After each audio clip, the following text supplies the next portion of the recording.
continue into introduction. In linear algebra, the inverse of a matrix is essential in solving system of linear equations, transforming spaces, and many other mathematical applications. One of the classical techniques to find the inverse of a square matrix is the adjoint matrix. By using the formula B inverse equal to 1 over determinant of B multiplied with adjoint B. This method is applicable only if the matrix is square and has a non-zero determinant. The process involves three main steps: calculating the determinant, forming the cofactor matrix, and then transposing it to get the adjoint. Finally, dividing the adjoint by determinant gives the inverse. Now, I'm going to explain to you about methodology. First, we need to track the determinant. 2, we need to find the cofactor matrix. 3, we need to find the adjoint matrix. And the last one, number 4, we need to find the inverse. The purpose of this study is to understand and demonstrate the process of finding the inverse of a square matrix using the adjoint method, which is one of the classical techniques in linear algebra. Through this presentation, we aim to explain the concept of the inverse of a matrix and the conditions for its existence. Then, explore the step-by-step procedure of the adjoint method, including finding the cofactor matrix, the adjoint matrix, and calculating the determinant. Next, apply the adjoint method to solve numerical examples for better understanding. And lastly, highlight the importance and applications of matrix inverses in solving systems of linear equations and other areas in mathematics and science. This study also serves to deepen our comprehension of linear algebra concepts, particularly in understanding how theoretical methods such as the adjoint method can be applied in practical problem solving. So the question is, we are given a 3 times 3 matrix, which is as given. Some of the minors are already provided, which are M11 equals to negative 4, M12 equals to 3, M13 equals to negative 2, M32 equals to negative 9, M33 equals to 6. And our task is to find all 9 minors of the matrix, then use the adjoint method to find the inverse of matrix, written as inverse A. Let's start by calculating the remaining minors. We already have 5 minors, so now we need to calculate the other 4. Now we have to find M21, M22, M23, and M31. Firstly, for M21, we remove row 2 and column 1. The remaining matrix is negative 1, 4, negative 2, 1. The determinant is negative 1 times 1 minus 4 times negative 2 equals negative 1 plus 8. So, M21 equals 7. Secondly, minor M22. Remove row 2 and column 2. The remaining matrix is 3, 4, 1, 1. The determinant is 3 times 1 minus 4 times 1 equals 3 minus 4. So, M22 equals negative 1. And third, minor M23. Remove row 2 and column 3. The remaining matrix is 3, negative 1, 1, negative 2. The determinant is 3 times negative 2 minus negative 1 times 1 equals negative 6 plus 1. So, M23 equals negative 5. And last minor M31. Remove row 3 and column 1. The remaining matrix is negative 1, 4, 2, negative 3.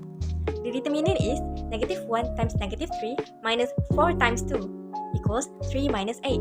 So, M31 equals negative 5. Now that we have all 9 minors, we apply the cofactor signs. The sign pattern follows a plus-minus checkerboard like this. Plus, minus, plus, minus, plus, minus, plus, minus, plus. So, cofactor matrix CF is below, which gives us negative 4, negative 3, negative 2, negative 7, negative 1, 5, negative 5, 9, 6. This is the cofactor matrix. Now, we take the transpose of the cofactor matrix to get the adjoint matrix. Transpose means we swap the rows and columns. So, the adjoint matrix is as shown. Then, we find the determinant of matrix A using the first row. We use this formula: A11 C11 plus A12 C12 plus A13 C13, or 3 times M11 plus negative 1 times M12 plus 4 times M13. Then, substitute the values.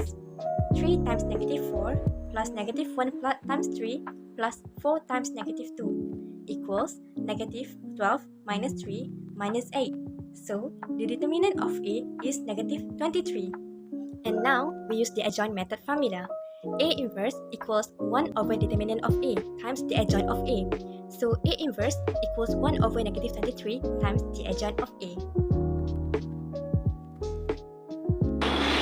We'll be looking at how to find the inverse of this particular 3x3 matrix. The first thing we need to do is we need to find the determinant.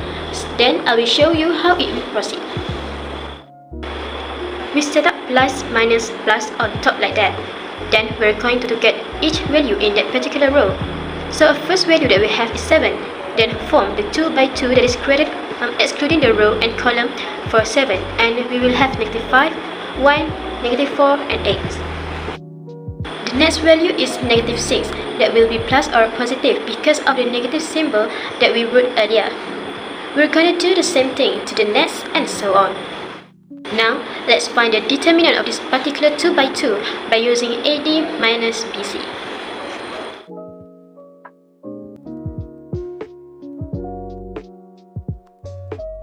So after I added all the value together, I'm going to get the determinant of this matrix A, which is equals to 30.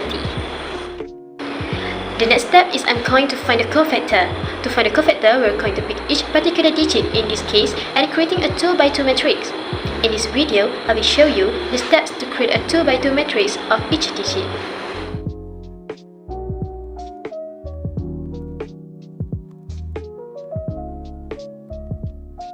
So this is what we have.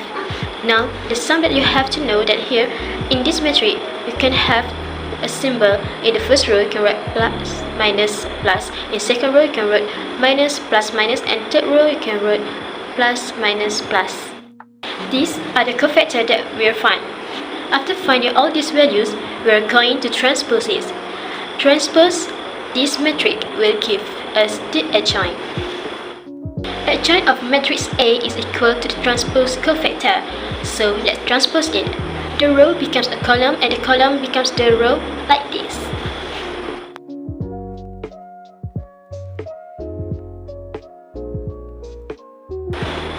The formula of the inverse is given, but inverse of A is equal to 1 over determinant of A multiplied by adjoint of A. Next, we will just substitute in this case. We will multiply 1 over 30 times everything in this matrix.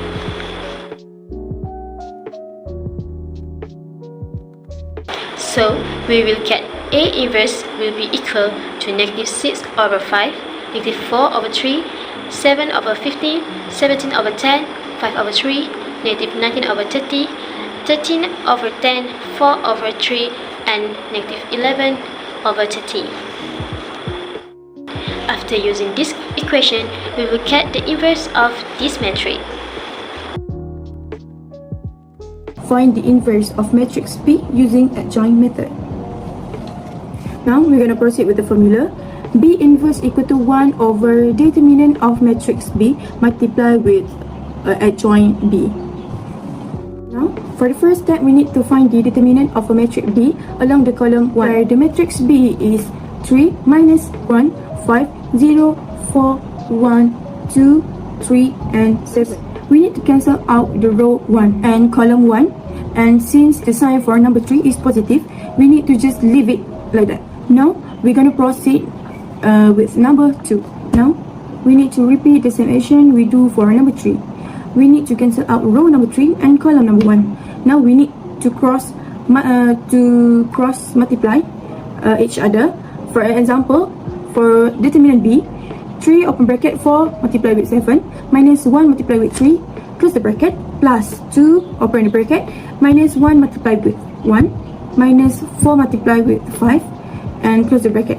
Now we got the determinant of a matrix B is 33. Now we need to substitute the information that we have before, that we find just now, into the formula B inverse equal to 1 over determinant of matrix B multiplied with adjoint B. How to find the adjoint B? Adjoint B we can find by we transpose the matrix cofactor of matrix B. Cofactor of matrix B already given to in the equation. So now we need to transpose the cofactor of matrix. We need to multiply number of the outside of the bracket with the number inside of the bracket. Now we need to simplify the fraction. So after we simplify the fraction, we got 25 over 33, 2 over 3, 7 over 11, 2 over 33, 1 over 3, negative 1 over 11, negative 8 over 33, negative 1 over 3, and 4 over 11. Lastly, the conclusion for this case study. After studying the Adjoint method for finding the inverse of matrix, it becomes clear that this method provides a systematic and algebraic approach, especially useful for small square matrices. The process involves three main steps: calculating the matrix of cofactors, forming the adjoint transpose of the cofactor matrix, and dividing the adjoint by the determinant of the original matrix.